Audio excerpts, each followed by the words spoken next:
అన్న ఒక విల్లాలకు సంబంధించి చూసుకుంటా ఉంటే ఎట్లా మీరు గులగొడతారని తెలిసి వాళ్ళు ఖాళీ చేసుకొని ఆ టాటా ఏసీలలో తీసుకొని పోతా ఉన్నారు సామాను. ఆ విల్లాలు గులగొట్టిరు.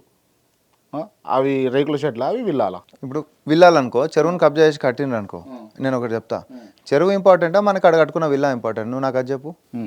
మనందరి ఆస్తి ప్రకృతి ఆస్తి.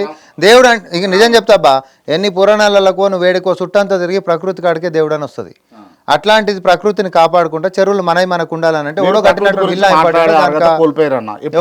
మీరు క్లియర్గా కోల్పోయారు. మీరు ప్రకృతి గురించి మాట్లాడే అర్హత కోల్పోయారు. ఎవరికి? బీఆర్ఎస్ వాళ్ళకి. మీరు ప్రజలకు కాదు, ప్రజలకు కాదు, ప్రజలకు కూడా. ఎట్లా మీరు దామగుండం అడవులల్లా 2 లక్షల చెట్లను కొట్టివేస్తున్నాం అని చెప్పేసి వాళ్ళు ఓపెన్ గా చెప్పారు. అది ప్రకృతి కాదా అన్న? అది ప్రకృతి చెప్పనా నేను దానికి? అది ప్రకృతి కాదా? చెప్పాలా? ప్రకృతి కాదా చెప్పండి, దాని తర్వాత మీరు ఎక్స్ప్లెనేషన్. దామగుండంకి సంబంధించినటువంటి నిర్ణయాలు కేంద్రం తోటి చేసింది, ఆ రోజు ఫైనల్ అప్రూవల్స్ అకార్డ్ చేసింది బీఆర్ఎస్ ప్రభుత్వము. అట్లా ఉండదు క్రాంతి. చిన్నపిల్లల పరాశకమా చాక్లెట్ ఇచ్చి మళ్ళీ గుంజుకునేటట్టు. జీవో వచ్చిందా? జీవో వచ్చింది. జీవో తీసిండ్రు 2017 లా. బీఆర్ఎస్ హయాంలో ఫైనల్ అప్రూవల్స్ జీవోలు ఇచ్చేసిండ్రు. వాళ్ళు ఇచ్చినటువంటి డబ్బులు తీసుకున్నారు.